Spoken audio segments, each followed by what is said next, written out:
Hello everyone, इस video में हम मेजर ऑफ वेरिएबिलिटी और डिस्पर्जन को क्या करेंगे, डिस्कस करेंगे। तो सबसे फर्स्ट है मीनिंग ऑफ डिस्पर्जन और वेरिएबिलिटी। डिस्पर्जन और वेरिएबिलिटी मीन्स क्या है, विचलन। फॉर एग्जाम्पल हमारे पास ये ए कोई पर्सन है और बी कोई पर्सन है। तो ए का जो IQ लेवल है मान लीजिए आप 60 है और जो बी का IQ लेवल है वो क्या है, 80 है। तो देखो दोनों पर्सन क्या है, अलग अलग IQ लेवल है। दोनों की जो IQ लेवल में है वो क्या है, डिफरेंस है, वेरिएबल है, दोनों एक दूसरे से क्या है, अलग अलग है। यानी कि इनके IQ लेवल में क्या है, विचलन है। तो हम क्या करने के लिए इसी को मेजर करते हैं, किसमें, वेरिएबिलिटी में या डिस्पर्जन में। हम क्या करते हैं, विचलन के माप को निकालते हैं कि भाई वो कितना दूर है, ठीक है, इनमें कितना गैप है, किससे दूर है, किससे गैप है, सेंट्रल वैल्यू से। ठीक है, इन स्टैटिस्टिक्स में हम किससे कंपैरिजन करते हैं, सेंट्रल वैल्यू से। तो dispersion measure the extent to which the items vary from some central value. यानी कि सेंट्रल वैल्यू हमने रीड की थी, मीन हो सकता है, मीडियन, मोड। तो उससे जो हमारी आइटम्स हैं वो कितने वेरी करते हैं, यानी कि जो हमारी ऑब्जर्वेशन है वो सेंट्रल वैल्यू से कितनी दूर है। डिस्पर्जन का वैसे मीनिंग क्या होता है, dispersion is also known as, तो हम किससे जानते हैं, स्कैटर, स्प्रेड या वेरिएशन। वेरी क्या करना होता है, चेंजेबल। सेपरेट कितना फैला हुआ है, कितना स्केटर है। अब देखो फॉर एग्जाम्पल मैंने यहाँ पे राइट किया है 1 2 3 4 5। तो हम इसका मीन निकालेंगे। तो अर्थमेटिक मीन क्या होगा हमारे पास, summation x upon n, simple जो हम करते थे। ठीक है, हमारे पास जब होती थी अनग्रुप्ड डेटा तो उस केस में हम क्या करते थे, तो इन सबको ऐड करेंगे तो हमारे पास क्या बनेगा, 3 + 3 6 + 4 10 + 5 15 अपॉन 5। तो ये क्या हुआ, 3। अब देखो मैं कंपैरिजन करूंगी कि जो हमारी सेंट्रल वैल्यू है यानी कि जो मीन है, इससे हमारी जो ऑब्जर्वेशन है वो कितना दूर है। यानी कि 3 से 1 है तो यहाँ पे 2 का गैप, यहाँ 1, यहाँ 0 का है, ये 1 है, ये 2 है। ठीक है, तो इससे हमें ऑब्जर्व लगता है, क्या ऑब्जर्व कर सकते हैं हम, कि जो हमारी ये आइटम्स हैं वो सब क्या है, लगभग किसके आसपास ही है, जो हमारी सेंट्रल वैल्यू है उसके आसपास का ही है जो। ठीक है, क्लियर। तो इस तरीके से हम क्या करने के लिए, जो भी हमारी मेजर्स होते हैं, जो एक्सटेंट आइटम्स हैं वो कितने दूर हैं, कितने वेरी हैं किससे, सेंट्रल वैल्यू से, इसी को हम मेजर करते हैं।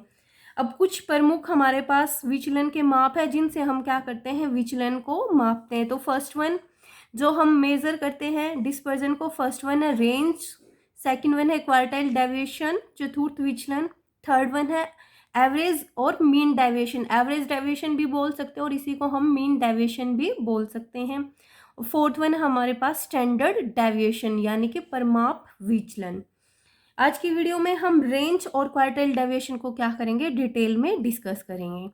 अब सबसे फर्स्ट है जो डिस्पर्जन को हम मेजर करते हैं, फर्स्ट है रेंज से। रेंज मीन्स क्या होती है, प्रसार। ठीक है, पहले एग्जाम्पल के लिए समझो, जैसे मान लो मैंने कहा आप, ठीक है, ए कोई पर्सन है। अब इंग्लिश का जो आपका पेपर होता है वो 100 मार्क्स का है, क्लियर। तो उसकी रेंज क्या होगी, जो उसके मार्क्स होंगे वो किस रेंज में आएंगे। देखो मैक्सिमम मार्क्स कितने हमारे पास, 100, जो मैक्सिमम हाईएस्ट वैल्यू होगी, और लोएस्ट कितने ले सकता है वो, 0, इससे कम तो नहीं होंगे।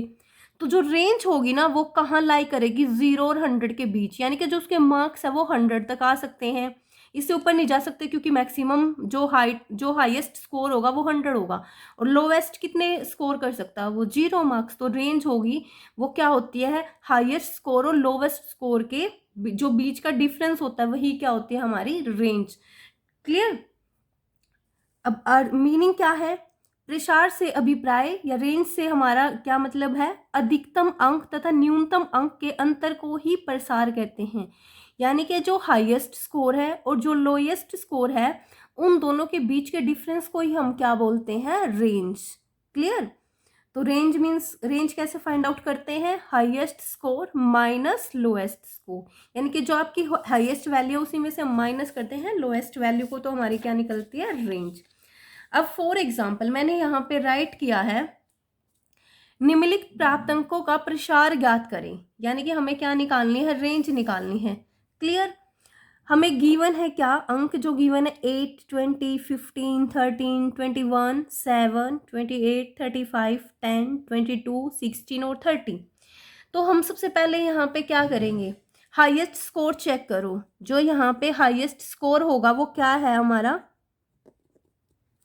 जो हाईएस्ट स्कोर है, देखो सबसे जो ग्रेटर वैल्यू है, हाईएस्ट वैल्यू क्या हमारी 30, और जो लोएस्ट स्कोर है वो क्या है,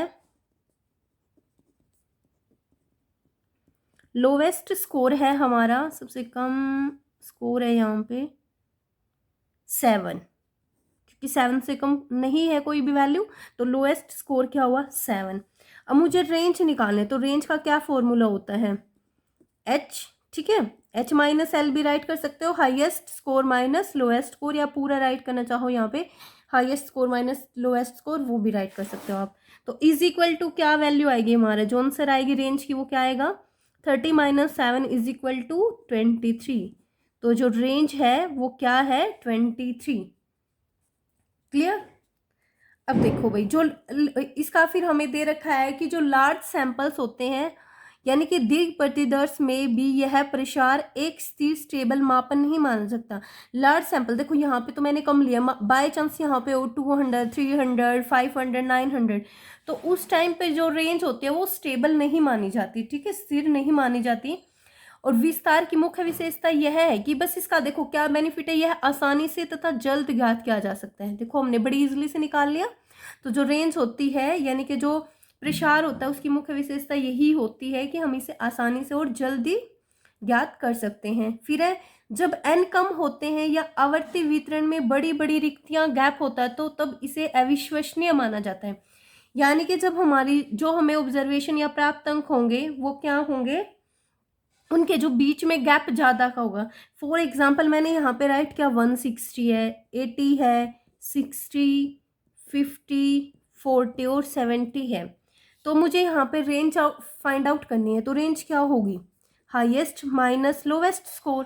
तो हाईएस्ट स्कोर क्या है हमारा 160 माइनस लोएस्ट स्कोर कितना है 40। तो मैंने 160 माइनस 40 किया तो क्या है 120। क्लियर। अगर मैं यहाँ से जो ये बड़ी वैल्यू है हमारी, अगर मैं इसको यहाँ से हटा देती हूँ 160 के, तो हमारे पास अब जो न्यू रेंज आएगी वो क्या आएगी, देखो सबसे अब जो ग्रेटर वैल्यू हाईएस्ट स्कोर है वो क्या है 80 और लोएस्ट कितना ही है 40। तो अब जब आंसर आएगा वो रेंज जो निकलेगी हमारी वो क्या आएगी 40। अब देखो दोनों के बीच में गैप कितने का है, ज़्यादा का गैप है ना यहाँ पे। तो क्लियर। तो यहाँ पे 80 का गैप हुआ, तो इसलिए बोला गया है कि जो अविश्वसनीय, जब बड़ी बड़ी हमारे पास क्या होते हैं गैप्स होते हैं स्कोर्स के बीच में, तो जो रिजल्ट निकलता, जो रेंज निकलती है वो क्या मानी जाती है, अविश्वसनीय मानी जाती है। क्लियर। रेंज क्या है, बड़ा इजी सा टॉपिक है। अब जो नेक्स्ट है क्वार्टाइल डेविएशन। तो क्वार्टाइल डेविएशन या चतुर्थ विचलन, जिसको विचलन, इसको हम किससे डिनोट करते हैं, क्यू से। देखो मीनिंग क्या होता है, 1/2 of the difference obtain by subtracting the first quartile from the third quartile in the frequency distribution. यानी कि फ्रीक्वेंसी डिस्ट्रीब्यूशन में हम क्या करते हैं, जो डिफरेंस बिटवीन चेक करते हैं किसके बीच में, 75वें प्रतिस्थांक और 25वें में। ठीक है। अब देखो प्रतिस्थांक पता है आपको, टोटल 100 तक होते हैं हमारे पास। ठीक है। स्थांक हम किसको बोलते हैं, जैसे 100वां तो 100 है। आपने ग्राफ किया होगा, जैसे फर्स्ट होता है, सेकंड होता है, ये थर्ड होता है, ये फोर्थ होता है, या हम डिवाइड करते हैं जैसे 25वां, ठीक है, 1/25 पार्ट, या 1/4 से भी दिखाते थे हम फ्रैक्शन वाले क्वेश्चन में। तो ये इज इक्वल टू होता है 25 के। फिर 2 हम किसको 4 को शो करते हैं, ठीक है, 50वां नंबर। फिर इसी को जैसे 75वां हमें निकालना होता था, रैंक निकालते थे हम, तो 3/4 करके, ठीक है। और लास्ट क्या होता था हमारे पास 100वां, जैसे 4/4 करके हम, ठीक है। कितने क्वार्टर, देखो यहाँ से समझो क्वार्टर कितने होते हैं हमारे पास 4। क्लियर। तो जैसे मुझे Q1 निकालना है तो हम किससे डिवाइड करते हैं, Q1 निकालने के लिए हम 1/4 से। फिर Q3 के लिए क्या करते हैं 3/4, ऐसे ही Q2 करना होता है तो 2/4, क्योंकि हमारे पास कितने क्वार्टर होते हैं 4। क्लियर। तो अब जो चतुर्थ विचलन किसी आवर्ती वितरण, यानी कि जो फ्रीक्वेंसी डिस्ट्रीब्यूशन में 75वें प्रतिस्थांक और 25वें प्रतिस्थांक के बीच की आधी दूरी होती है, यानी कि इन दोनों के बीच का ठीक है, जो आधी दूरी है, हाफ जो डिस्टेंस होता है, जिसे Q3 यानी कि 75 को 75वें प्रतिस्थांक को हम किससे शो करते हैं, Q3 से, और जो Q1 से किसको दिखाते हैं, 25वें प्रतिस्थांक को हम Q1 से शो करते हैं, किसमें, क्वार्टाइल डेविएशन में। अभी आप क्वेश्चन करोगे तो आपको इजीली समझ आ जाएगा। अब देखो, इसको भी हम दो तरीके से फाइंड आउट करते हैं, calculation of quartile deviation. First one है हमारे पास क्या, calculation of quartile deviation from ungrouped data. अगर हमें जो डेटा है वो डिस्क्रीट सीरीज में गिवन है, सिंपल, तो क्या फॉर्मूला होता है हमारे पास निकालने का, quartile deviation is equal to जो क्वार्टाइल 3, ठीक है, जो हमारे पास 75 नंबर पे होगी, और माइनस करेंगे Q1 25वें प्रतिस्थांक को, और अपन क्या अपोन क्या आ जाएगा 2। अब देखो हम दोबारा फर्दर की जो Q1 की वैल्यू कैसे निकालते हैं, n जितने भी आपको नंबर ऑफ गिवन होंगे n, उसमें +1 डिवाइड बाय 4 करेंगे, क्लियर। तो वो जो टर्म होगी वो वैल्यू क्या होगी आपकी Q1, और Q3 का क्या फॉर्मूला होता है, 3 into n+1 divide by 4, clear. तो हमारे पास क्या निकल जाएगी, Q3 टर्म, और n क्या होता है, नंबर ऑफ स्कोर्स, यानी कि टोटल आपने कितना स्कोर किया है। फिर है calculation of Q from grouped data. अगर जो डेटा है वो किस में गिवन है, हमें कॉन्टिन्यूअस सीरीज में गिवन है, तो in that particular case Q is equal to Q3 minus Q1 upon 2। Formula यही रहेगा, बस जो Q1 और Q3 को निकालने का जो यहाँ पे हम सिंपली कर रहे थे 1+1 डिवाइड बाय 4 करके, यहाँ पे फॉर्मूला लगेगा हमारा L plus N by 4 minus F upon frequency into CI। जैसे आपने मीडियन किया था, ये कुछ वैसा ही है मीडियन की तरह।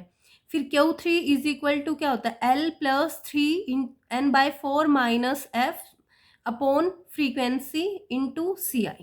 अब देखो L क्या होती है हमारी, lower limit of class interval in which Q1 and Q3 fall, यानी कि मान लो यहाँ पे Q1 की वैल्यू है तो उसके सामने जो होगी वो L, ठीक है, लोअर लिमिट क्या है उस क्लास इंटरवल की।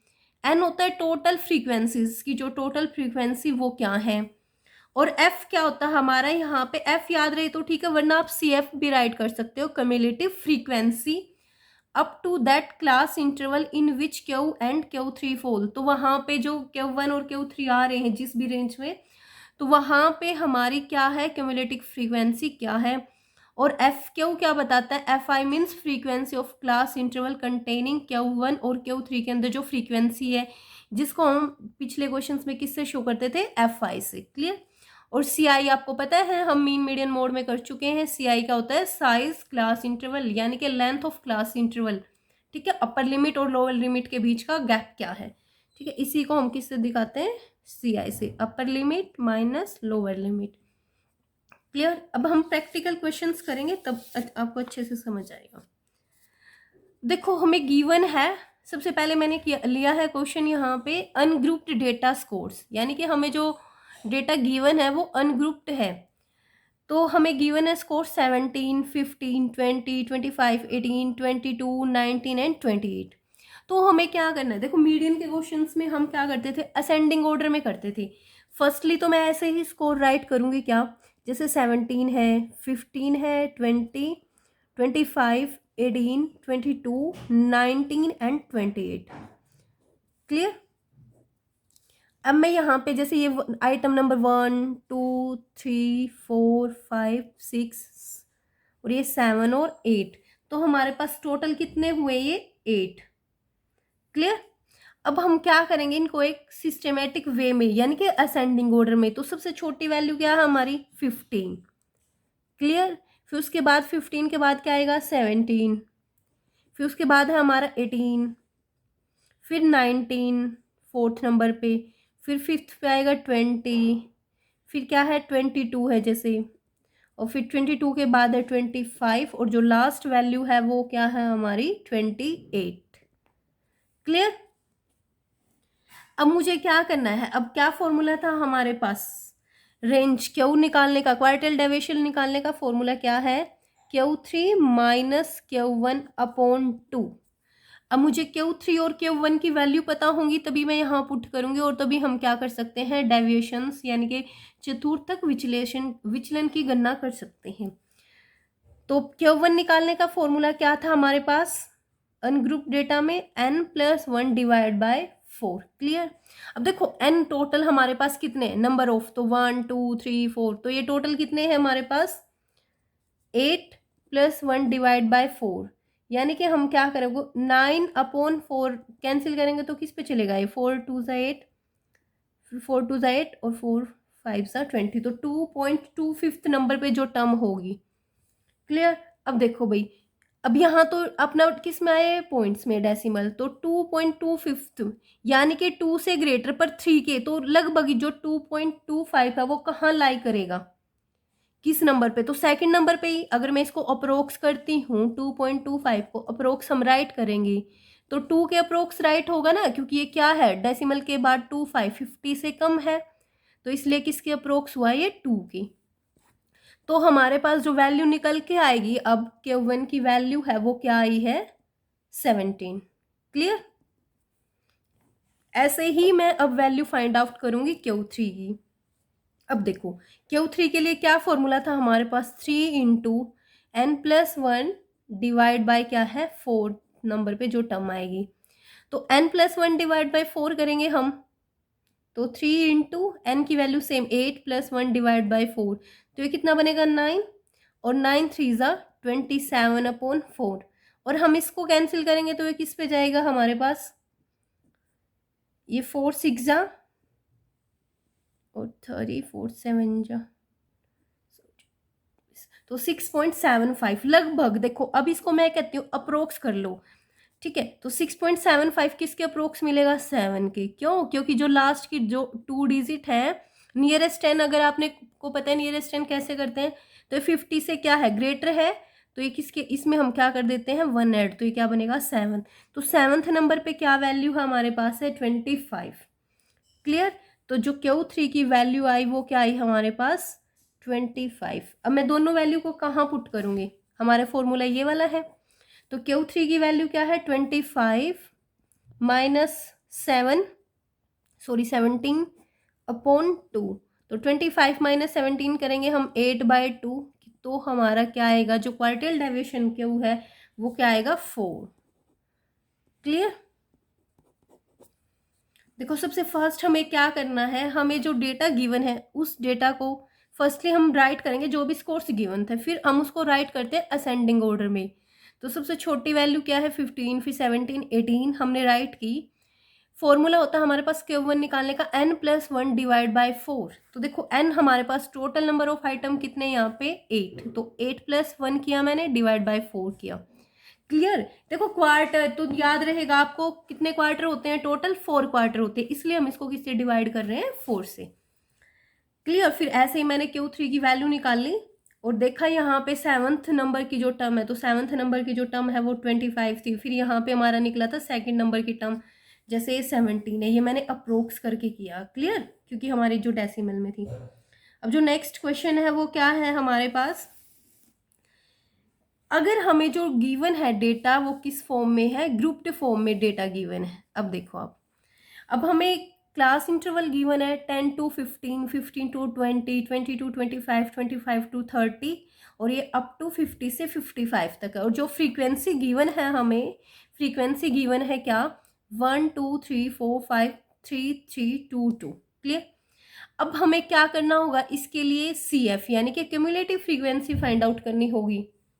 और कम्युलेटिव फ्रीक्वेंसी का क्या है हमारे पास, हमने किया था ना मीडियंस के क्वेश्चन में, तो कम्युलेटिव फ्रीक्वेंसी हम कैसे फाइंड आउट करते हैं, first number as it is, फिर हमारे पास क्या होंगे, ठीक है।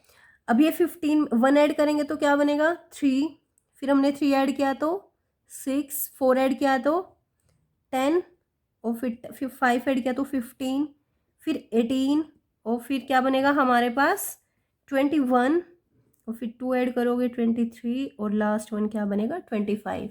और हम कर भी चुके हैं लास्ट पिछले क्वेश्चंस में डिस्कस की, हमेशा CF और जो समीशन FI होता है या N होता है वो दोनों क्या मिलेंगे हमारे इक्वल। क्लियर। अब मुझे क्या निकालना है यहाँ से Q1, देखो पहले हम फॉर्मूला राइट करो यहाँ पे, क्वार्टाइल डेविएशन निकालने का फॉर्मूला क्या होता है Q3 माइनस Q1/2, लेकिन यहाँ पे जो Q1 निकलेगा, अगर हमें गिवन है डेटा किस फॉर्म में, ग्रुप्ड फॉर्म में, तो फॉर्मूला क्या था, लोअर लिमिट यानी कि L plus n/4 minus F upon FQ और मल्टीप्लाई यहाँ पे क्या था, CI, यानी कि जो क्लास इंटरवल के बीच का गैप क्या है। क्लियर। अब n को देखो, n क्या है हमारे पास 25, तो मैं 25 अपॉन क्या करूंगी यहाँ पे 4। क्लियर। तो n की वैल्यू को हम कैसे फाइंड आउट करेंगे, देखो मैं यहाँ पे फाइंड करती हूँ n अपॉन क्या करना मुझे 4, तो 25 अपॉन 4 करेंगे तो किस पे चलेगा ये, 4 6 जा और 4 2 जा 8 और 4 5 जा 20। अब ये 6.25 अगेन हम इसको अप्रोक्स राइट करेंगे तो ये क्या बना हमारे पास 6। क्लियर। जो 6 नंबर है, ठीक है, तो ये जो वैल्यू बनी है हमारी n, तो क्या हुआ 6 हुआ। तो हम क्या करेंगे, इस वाली लाइन को अंडरलाइन करेंगे जैसे बिल्कुल मीडियन में करते थे। क्लियर। अब जो इससे ऊपर वैल्यू है ये क्या है हमारा f, या हम उसमें मीडियन में क्या बोल देते थे CF। क्लियर। और लोअर लिमिट क्या हो जाएगी अब हमारी 20, तो लोअर लिमिट 20 प्लस n/4 की वैल्यू क्या आई हमारी 6 माइनस f क्या लेंगे हम 3 और फ्रीक्वेंसी यानी कि f क्या लेंगे 3 और CI यानी कि क्लास इंटरवल के बीच में यहाँ पे गैप कितने का हमारा 5। क्लियर। तो 20 प्लस, अब देखो 6 माइनस 3 3 अपॉन 3 इंटू 5, तो 3 से 3 गया 5, तो 20 प्लस 5 क्या बना हमारा 25 Q1 की वैल्यू। ऐसे ही मैं किसकी वैल्यू फाइंड आउट करूंगी अब Q3 की। क्लियर। तो फॉर्मूला तो यही होएगा, बस हमारे पास यहाँ पे क्या बन जाएगा, यानी कि L plus 3n upon 4 minus F upon FQ frequency और यहाँ पे क्या आ जाएगा CI क्लास इंटरवल यानी कि length of class interval. Clear. अब अगेन हम चेक करेंगे कि जो सबसे फर्स्ट हमें चेक करना क्या होगा 3n/4, तो मैं जब 3n/4 की वैल्यू निकालूंगी तो जो 3n/4 की वैल्यू आएगी वो हमारी क्या आएगी, करो इसको सोल्व, यानी कि n की वैल्यू क्या है हमारी 25, तो 3 से मल्टीप्लाई डिवाइड बाई 4 यानी कि 75/4 करेंगे तो ये अप्रोक्स वैल्यू बन रही है हमारी 18। क्लियर। 18.75, तो जो 18.75 है इसको मैं अगर राइट करूँ अप्रोक्स तो 19, यानी कि यहाँ पे 19 से ग्रेटर वैल्यू हम ढूंढेंगे, तो 19 से ग्रेटर वैल्यू क्या है हमारी 21, तो हम इस लाइन को क्या करेंगे अंडरलाइन करेंगे। अब सेम हम राइट करेंगे L, तो लोअर लिमिट क्या हुई अब हमारी 40 प्लस अब 3n/4, तो जो एग्जैक्ट वैल्यू थी वो क्या निकली है हमारी 19। 3n/4 की जो वैल्यू निकाली है मैंने वो क्या आई है 19 माइनस F कौन सा लेना हमें, जो हमने अंडरलाइन किया लाइन उसके जस्ट ऊपर वाली फ्रीक्वेंसी, ठीक है, क्यूमुलेटिव फ्रीक्वेंसी, तो वो क्या है 18 और जो फ्रीक्वेंसी है वो क्या है 3 और जो क्लास इंटरवल के बीच का गैप है वो क्या है यहाँ पे 5 का। अब आप इसको सोल्व करोगे तो 40 प्लस 19 माइनस 1 1/3 इंटू 5 और अब क्या आ जाएगा ये 40 प्लस, अब मैं डिवाइड करती हूँ 3 से तो किस पे चलेगा 1.66, तो यहाँ पे बनेगा 41.66। क्लियर। अगर आप इसको अप्रोक्स राइट करना चाहो तो इसको भी हम अप्रोक्स 42 के अप्रोक्स राइट कर सकते हैं। ठीक है। अब मैं क्या करूँगी Q3 और जो Q1 की वैल्यू है उन दोनों को हम फॉर्मूले में पुट करेंगे। अब देखो Q3 की वैल्यू क्या है मेरे पास 42 और मैं माइनस करूँगी यहाँ से क्या, Q1 की वैल्यू क्या थी हमारे पास 25 और अपॉन क्या है 2। क्लियर। तो 42 माइनस 25 करेंगे तो यहाँ पे बनेगा 17/2 और ये अप्रोक्स 2 8 जा 16 और 2 5 जा 10 8.5। क्लियर। तो जो हमारे पास इस क्वेश्चन का क्वाड्रेटिक डेविएशन का जो आंसर आएगा वो वैल्यू क्या है निकल के 8.5। क्लियर। देखो थोड़ा सा डिफिकल्ट है पर जब आप नंबर ऑफ क्वेश्चंस को प्रैक्टिस करोगे तो इजी भी है। हमें क्या था गिवन है, हमें क्लास इंटरवल और फ्रीक्वेंसी। सबसे फर्स्ट स्टेप हमें क्या करना है क्यूमुलेटिव फ्रीक्वेंसी को फाइंड आउट करना है। वो आपको पता है मीडियंस के क्वेश्चन अगर आपने प्रैक्टिस किए हैं तो आप कर सकते हो। 1, फिर 2 में 1 ऐड किया 3, 3 में 3 6, तो ऐसे। अब n है हमेशा वो किसके इक्वल बनता है, हमारा क्यूमुलेटिव फ्रीक्वेंसी की जो लास्ट टर्म होती है। अब हमें क्वार्टाइल यानी कि डेविएशन क्या फॉर्मूला होता है, Q3 माइनस Q1/2। तो Q1 निकालने का फॉर्मूला क्या है, L plus n/4 minus f divide by frequency, और इनटू में क्या आ जाएगा CI यानी कि क्लास इंटरवल यानी कि लेंथ ऑफ क्लास इंटरवल। बस मेन आपने n/4 पे फोकस करना है। तो 25/4 किया मैंने, तो वैल्यू आई हमारी 6.25। देखो अगर डेसिमल के बाद ना अगर आपकी वैल्यू क्या है 50 है या लेस देन 50 है, लेस देन 50 है तो हम first term as it is write कर देते हैं, जैसे मैंने यहाँ पे किया। क्योंकि देखो ये 25 है, कम थी तो 6 एज इट इज राइट किया। अगर डेसिमल के बाद आपकी वैल्यू बनती है 50 से ग्रेटर या 50, तो उस केस में हम पहले वाली जो है, जैसे यहाँ 6 है तो उसमें क्या कर देंगे 1 ऐड करेंगे तो क्या बन जाएगा 7। ठीक है, वो वैल्यू पुट करनी है। उसके जस्ट उस लाइन को फिर अंडरलाइन कर लो, जैसे यहाँ पे हमारी क्या निकली 6, तो इस लाइन को अंडरलाइन करो क्योंकि 6 लाई कर रहा। बाय चांस यहाँ पे 6 लाई नहीं करता तो हम क्या ढूंढते फिर 6 से ग्रेटर वैल्यू, जैसे हम मीडियन के क्वेश्चन में करते थे, जैसे मैंने Q3 में किया है। क्योंकि Q3 में अपनी वैल्यू क्या निकल के आई है 19। अब 19 हमारे क्यूमुलेटिव फ्रीक्वेंसी में लाई नहीं कर रहा था, इसलिए हमने क्या किया फिर उससे ग्रेटर वैल्यू 21 है उस वाली लाइन को अंडरलाइन किया। और ये हमारा क्या होगा FQ फ्रीक्वेंसी, और ये हमारी क्या होती है लोअर लिमिट, और इसके जस्ट ऊपर वाली वैल्यू क्या होती है हमारा CF, और जो गैप है यहाँ पे वो कितने का है 5। फिर मैंने सभी वैल्यू को क्या किया फॉर्मूले में पुट किया और हमारा क्वार्टाइल डेविएशंस निकल गया। अब हमने इसको तो रीड किया, अब हम क्या करेंगे जो क्वार्टाइल डेविएशंस की मेरिट और डिमेरिट्स क्या हैं, लिमिटेशंस क्या क्या हैं। तो मेरिट्स क्या है, यह रेंज अक्षेत्र से बेहतर है, यानी कि जो क्वार्टाइल डेविएशन होता है वो कहीं ना कहीं रेंज से अच्छा है। इसके जो रिजल्ट्स होते हैं, जो इसके आंसर होते हैं वो क्या होते हैं, रिलायबल होते हैं as comparison to range.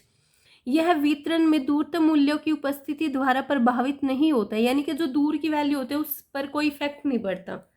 Clear, क्योंकि जैसे अभी हमने क्वेश्चन किया तो हमने सिर्फ किसको ऑब्जर्व किया है, देखो इस क्वेश्चन में जैसे हमारी वैल्यू निकली ये 19 से ग्रेटर ही, तो सिर्फ हमने 2 वैल्यू को लिया। अब यहाँ पे वैल्यू चाहे 25 है 40 है नथिंग, तो इस चीज़ का फर्क नहीं पड़ता उस चीज़ पे।